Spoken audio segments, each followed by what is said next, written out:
chegamos à nona aula do curso de Dinâmica aqui no canal Ciência TV. Hoje vamos iniciar o estudo a respeito de plano inclinado.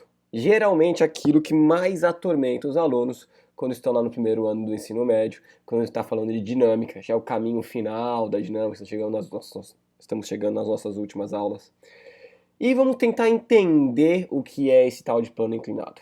Então aqui a gente tem que tomar muito cuidado, prestar muita atenção para que não sobrem dúvidas a respeito disso. Eu vou tentar ser o mais claro e mais objetivo possível a respeito de plano inclinado, para que não sobre nenhuma dúvida mais na sua vida e você passe a amar plano inclinado. Correto? Qual que é o nosso problema? Vamos imaginar uma situação do dia a dia. Você mora num prédio. Esse prédio, a garagem é no andar de cima, né? Então não é no térreo, entre o térreo e o primeiro andar tem a garagem no meio. Então existe uma rampa que faz os carros subirem até o estacionamento, correto? Se você colocar uma bola de futebol ou um carrinho ou um skate em cima dessa rampa, deixá-lo no meio da rampa, você soltar esse objeto, ele vai descer a rampa. Vai descer a rampa da garagem, não é verdade? Então é exatamente esse tipo de coisa que nós temos aqui. Nós temos uma rampa, simplesmente uma rampa, certo? Então eu trouxe esse desenho aqui que ilustra bem isso. Eu tenho uma rampa que eu vou chamar agora sempre de plano inclinado.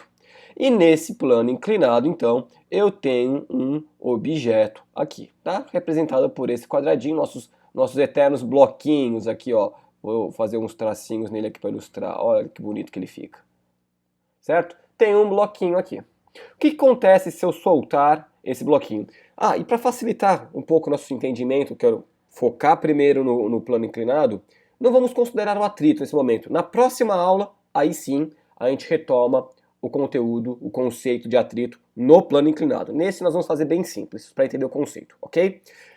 Eu tenho esse bloquinho, a partir do momento que eu solto o bloquinho vai escorregar. Correto? Vai escorregar e o sentido da direção, o sentido que ele vai, sentido de direção, é exatamente esse aqui, não é verdade? Tá? Ele vai na diagonal.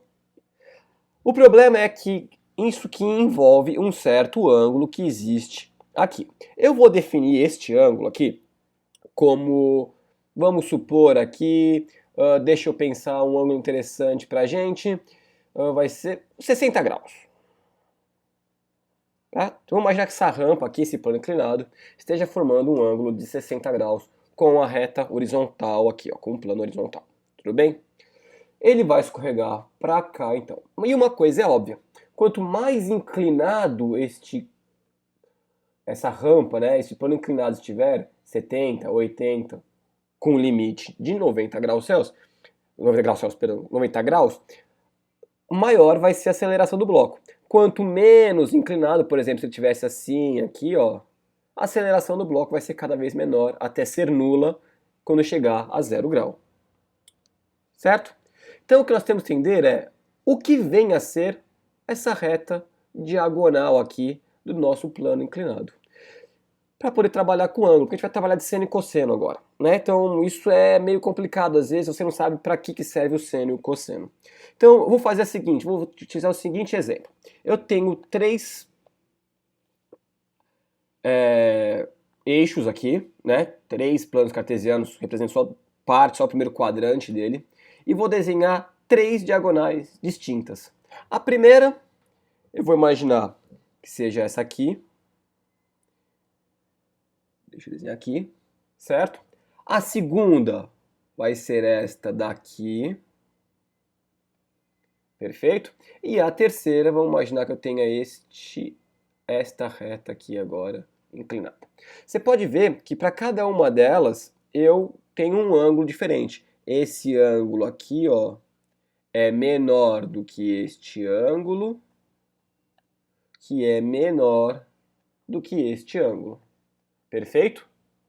Né? Então, o que significa essa reta? Se você for ver, quanto menor for a inclinação dela, aqui nesse caso, eu tenho como dividir ela em duas coisas diferentes. Então, uma diagonal, na verdade, ela é a composição de duas outras retas.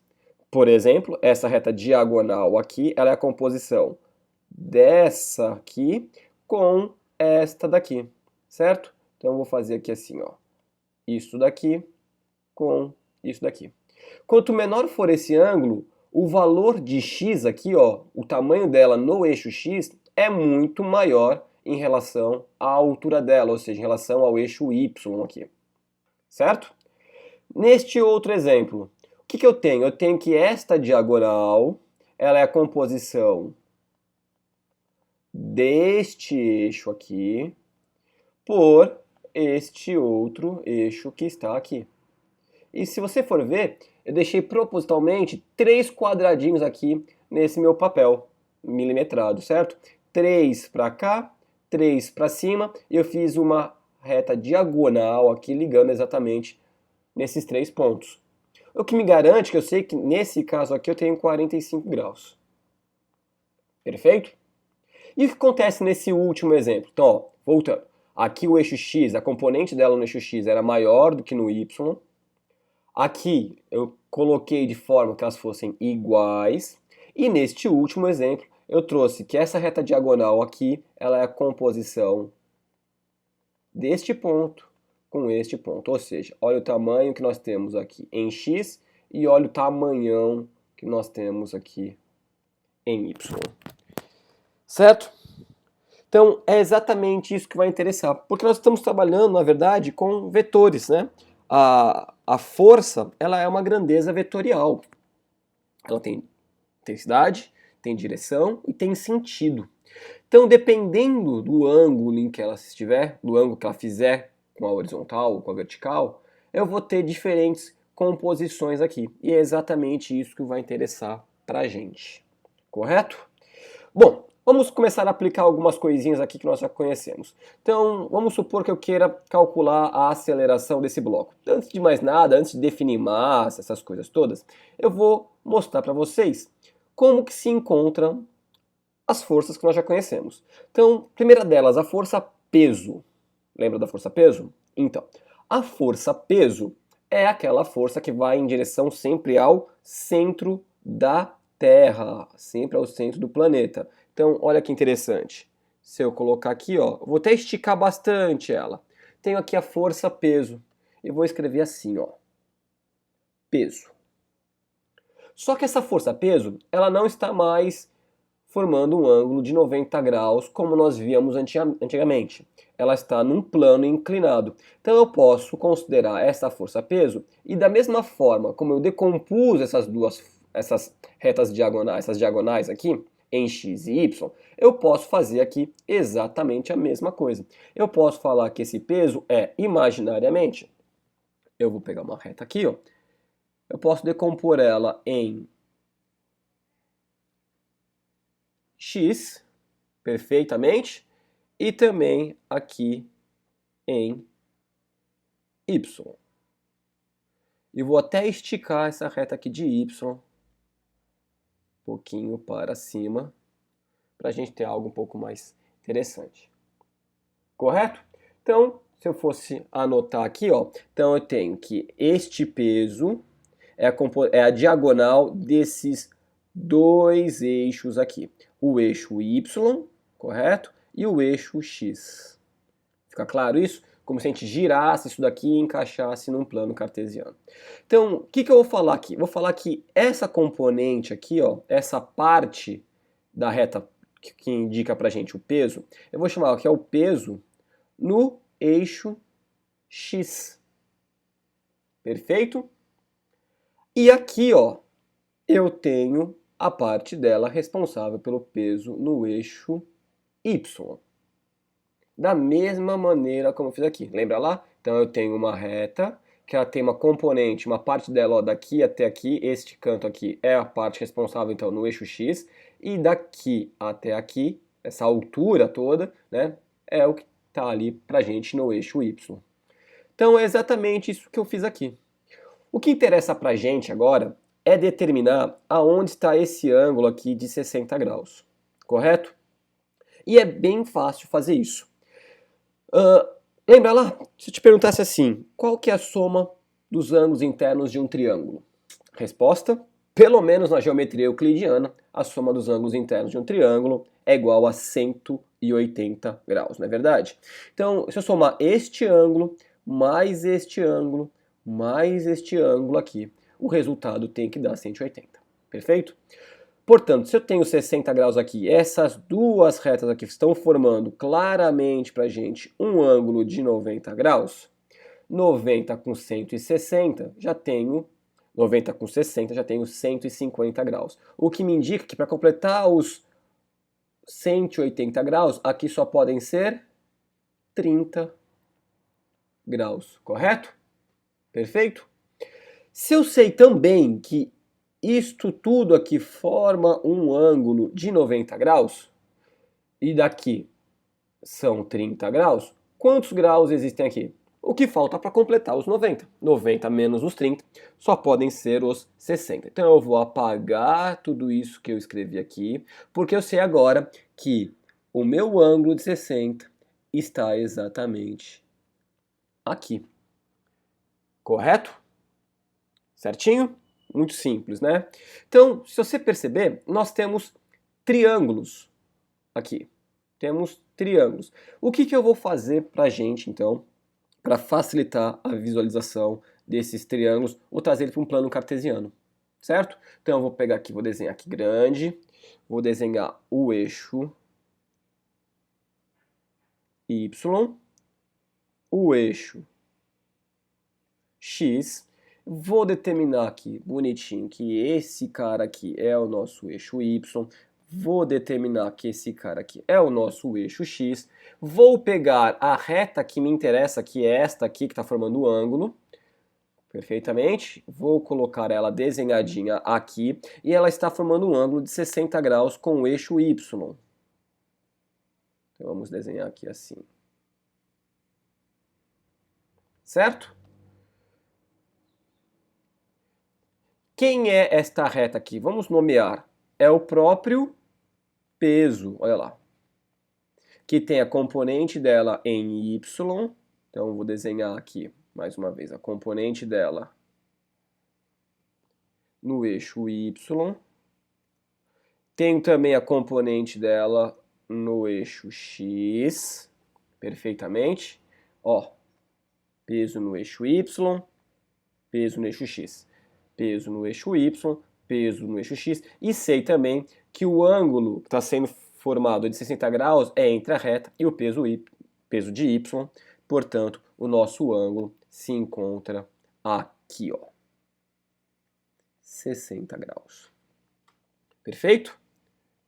Então, o que nós precisamos determinar? Quem é o valor desse peso do eixo X e quem é o valor desse peso do eixo Y?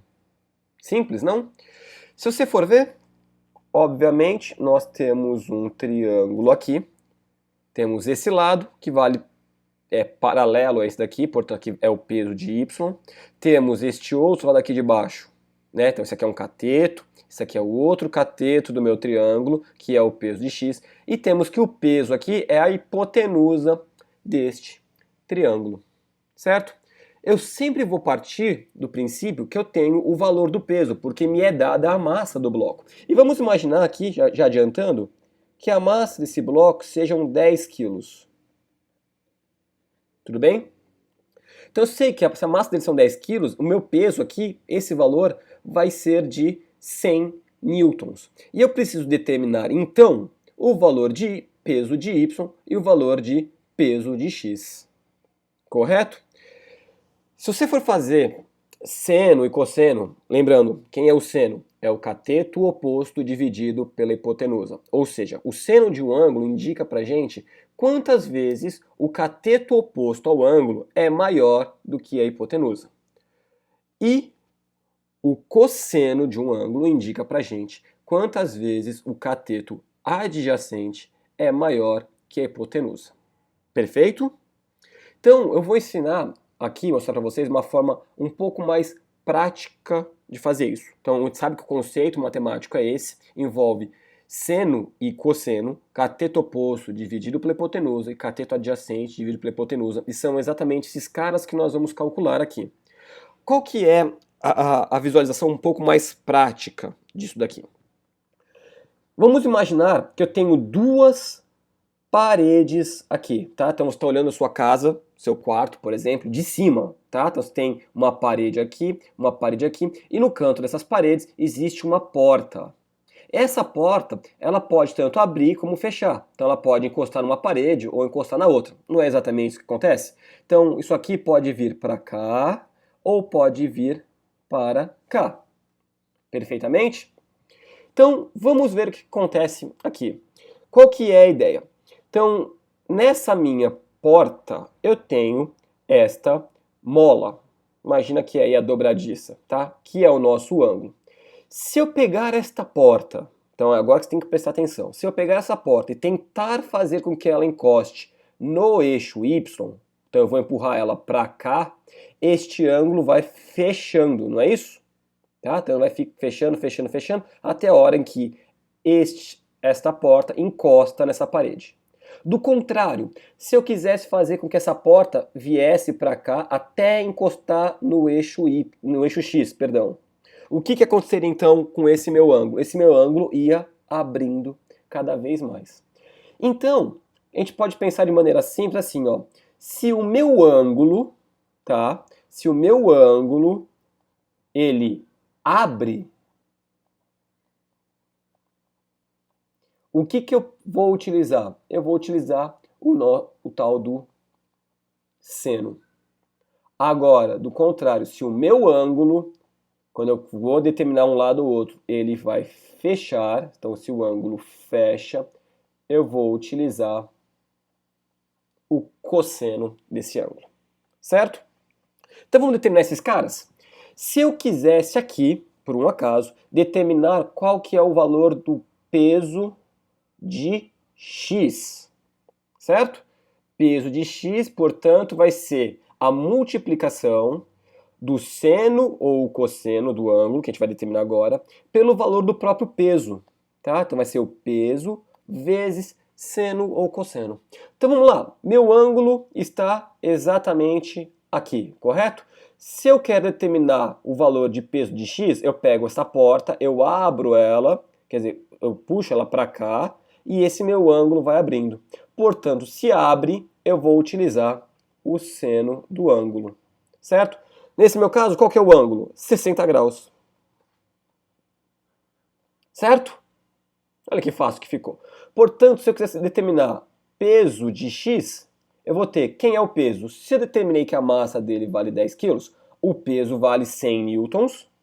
Estamos cansados já de ver como que se faz isso, não é isso? Peso igual a massa vezes a gravidade. Então, esses 100 newtons multiplicados pelo seno de 60. Lembra quanto vale o seno de 60? Lembra aquela tabelinha dos ângulos notáveis? 30, 45 e 60 graus? Então, o seno de 60 vale... Não está lembrando, né? Então, eu vou montar aqui, mostrar como que se monta isso. Então, vamos fazer assim, ó.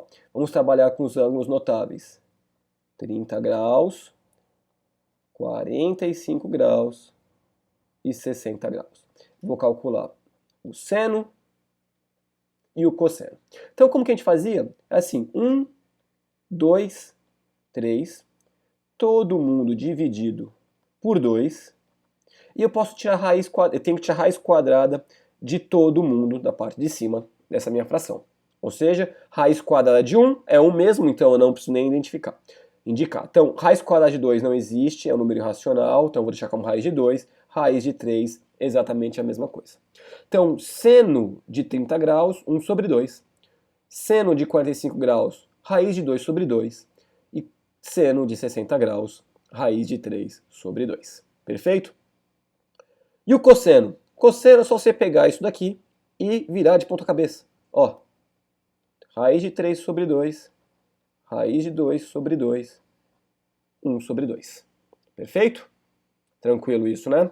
Então, eu preciso do valor de seno de 60, que é seno de 60, raiz de 3 sobre 2, que a gente pode trabalhar com um valor aproximado para ele de 0,86, tá? Então, sendo 60 é raiz de 3 sobre 2, se você fizer isso, vai dar aproximadamente 0,86. Então, 100 vezes 0,86. Peso no eixo x, portanto, para esse nosso exemplo aqui, 100 vezes 0,86 vai dar 86 newtons. Perfeito? E se eu quisesse calcular agora o peso do eixo y? Portanto, vai ser o próprio peso vezes... Se eu já usei o seno aqui, obviamente, só sobra o cosseno. Mas vamos pensar lá, ó.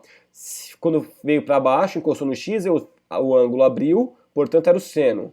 Tá aqui, ó. Agora eu quero determinar o y, portanto o ângulo vai fechar aqui, certo? E se esse ângulo fecha, eu uso então o cosseno. Cosseno de 60 graus. Portanto, PY vai ser igual ao peso, 100 novamente, vezes cosseno de 60 graus, vale, aqui ó, meio, 0,5. Isso dá pra gente que PY é igual a meio vezes 100, 50 newtons. Correto?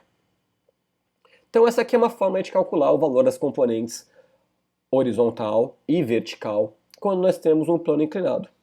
Para encerrar essa aula, vamos então calcular aqui qual seria o valor da aceleração, certo? Tá? Então eu vou apagar aqui embaixo, deixa eu passar meu apagador, minha borrachinha aqui, para ter espaço para a gente poder calcular essas coisas todas. Então, vamos lá. Qual que é o sentido do movimento? O sentido do movimento é esse diagonal aqui e está descendo. Então eu estou desconsiderando o atrito aqui, tá? Então a força responsável por fazer o bloquinho descer é o peso de x. Então força não era igual a massa vezes a aceleração? Então quem é a força agora que é responsável por fazer o bloquinho descer? É o peso do x, que é igual, portanto, a massa vezes a aceleração. Interessante que eu já calculei aqui, ó, peso de x vale 86, ó.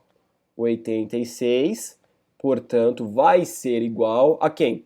Qual que é a massa do bloquinho? 10 quilos. 10 quilos vezes a aceleração. Portanto, a gente tem que a aceleração vai dar pra gente como resultado aqui 86 dividido por 10, e essa aceleração, portanto, vai ser igual a 8,6 metros por segundo ao quadrado. Correto? Obviamente, quanto mais inclinado esta rampa estivesse, por exemplo, 70, 80, chegando a 90, quando chegasse 90, ele estaria em queda livre, a aceleração seria de 10 metros por segundo ao quadrado. Então, se eu passasse para 70, a aceleração ia ser um pouco maior que 8,6, até chegar em 90, quanto daria 10 metros por segundo ao quadrado. Correto? O que nós vamos fazer então na próxima aula? Nós vamos inserir o atrito nessa história aqui para ver como a gente ia trabalhar, tá? Aí sim a gente vai passar a usar o valor do PY que nós calculamos aqui, mas acabamos não utilizando neste exemplo especificamente, ok? A gente se fala daqui a pouquinho. Um abraço!